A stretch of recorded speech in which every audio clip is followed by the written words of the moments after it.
Hi, guys. I am so glad that you have come back and joined us for another video. If this is your first time joining us, welcome, and we are so glad to have you here. My name is Kelly Floyd, and I am a speech language pathologist at Bright Start, and I am really excited to share more tips today with you. If this is your first time with us, I would love if you would go like, subscribe, follow, whatever your preference is, and whichever social media platform happens to be the one that you enjoy. Check out the description down below, and it should have links to or handles for our different social media platforms so that you're not just stuck with the one you're on right now. If you are watching us on YouTube, make sure you like, subscribe, so that you get notifications when we put new videos out. If this is also your first time, I would love if you went back and checked out some of our other videos. We've done lots and lots of different videos with lots of different tips and tricks, and they do kind of build together, and I'll even maybe reference back to some of them during this video. So it would be great if you wanted to go back and watch some of those. And if you are joining me again because you are doing all the things we've already talked about and you're ready for more, welcome. And I'm so glad that you're here.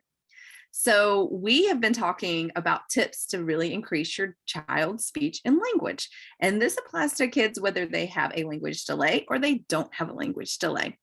And today what we're going to talk about is narration, and we're also going to talk about repetition. So whenever we have discussed some of this before, you maybe have heard me use narration. You maybe haven't heard me use repetition because I usually just give an example and then I move on. But narration and repetition are two of the tools that I like to use in sessions and two of the tools that I like to teach the families that I work with. And here's what I mean by that. So narration, that simply just means talking about what you see, what you hear, what you smell, what you're doing, what your child is doing. You are literally providing the language foundation for the activity that you happen to be in. That activity might be play. That activity might be getting in the car. That activity might be changing your clothes. That activity might be having dinner. It doesn't matter.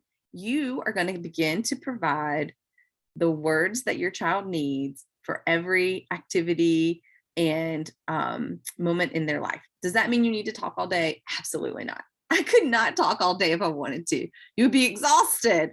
But what it does mean is when you think about it, or maybe you just choose a time and you dedicate that time and intention to narrate and talk about what it is that's happening. Like I said, what you see, what you smell, what your child is doing, what you're doing, all of those things. So let's pretend that we are going to get dressed. That's a really easy one to choose. And we do that every single day, sometimes multiple times a day if you have a little one who spits up all over themselves like I did when I was a first-time mom.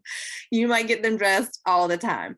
So that might look like you saying, oh my goodness, you got something on your shirt. We need to change. Okay, let's go back to your room. Let's see what we were going to get. We need to get some shirt or some socks and some pants and a new shirt. Maybe we'll even change your diaper while we're doing this. Okay, let's see what we have. Oh, should we get the bear shirt or the dog shirt? If they're big enough, they can choose. Sometimes they might point and tell you what they want. Sometimes they're not big enough, and so you're just narrating to them. Oh, yes, the bear shirt. I like the bear shirt too.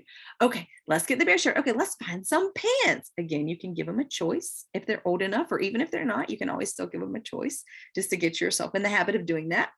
Or maybe you just choose the ones that go with the bear shirt that you picked out. Oh, these pants are perfect with the bear shirt. Okay, now we got to get undressed. Okay, can you lift your arms up? Good job. We're going to take your shirt off. Oh, we're going to get it over your head. Pull, pull, pull, pull, pull. Good job. All right, now let's get your pants off. Can you sit down? Good job. Okay, let's tug, tug, tug, tug, tug this leg. Oh, let's tug, tug, tug, tug, tug this leg. Good job. We got them off. Oh, it looks like your diaper is dry. So we're going to go ahead and get dressed again. Okay, where's the shirt? Where did I put that shirt? Oh, there it is. All right, let's get it. Let's put it over your head. All right, pull. Want to help me pull? Good job. You got it over your head. Okay, let's put our arms through. Okay, first this arm. Good job. You pushed your arm through. Then this arm, good job. You pushed your arm through. That's great. All right, let's pull it down, get it over your belly. Oh, I see your belly. There it is. Good job. Okay, where are your pants? Let's get your pants on. Okay, can you give me your leg? And maybe you wait on them to actually lift their leg. Kids, that's body parts, right? They're starting to learn their body parts. Good job. Okay, let's put it on. Oh, we got to tug, tug, tug, tug, tug. Good job. All right, let's get it on the other leg. Oh, good job. You put your other leg through. You did it by yourself. Can you stand up? Can we pull them all the way up? Good job. Do you want to help? Oh, good job. Pull, pull, pull, pull, pull. Yay. Pull our clothes back on. And that is how you narrate putting your clothes on. Did you catch all the vocabulary that happened in there? I'm going to name just a few. Shirt, pants, head, leg, arms, belly, on, off, pull, push, up, down. Do you see how you use so many words? Well, guess what? This is where the repetition comes in. How many times a day do you get dressed? Once, twice, if you're lucky with a little kid. Well, that gives you 2 opportunities or 1 opportunity every day to use those same or similar words. You can narrate that activity, and before long, what you're going to find out is after narration and repetition is your child might begin to participate in that activity. They might begin to be the ones to say the words. They might be able to have language around that routine. And that's our goal, right? We want to develop their speech and language. So repetition, narration, those are great tools to use all day, every day, as much as you can. And if it's only once or twice a day, quality over quantity. Always remember that. I hope that you've enjoyed this tip. I hope you come back for more. And I hope you like, follow, and subscribe so you get notifications whenever we put this content out. Have a great day.